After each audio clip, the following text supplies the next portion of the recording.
How to turn on voice navigation on Google Maps. Hi everyone, welcome to the channel. This is Rose and I'm here to guide you on how to turn on voice navigation on Google Maps.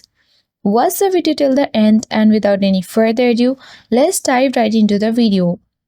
First, we will launch the Google Maps application on your device.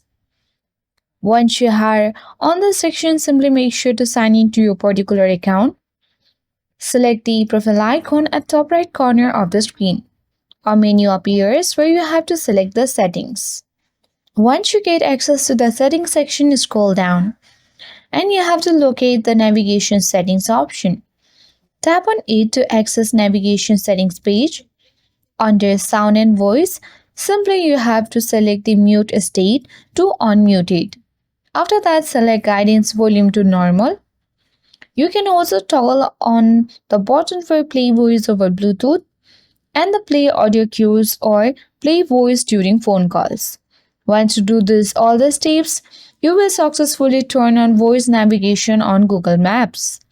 That's all for today. Hope this video helped you.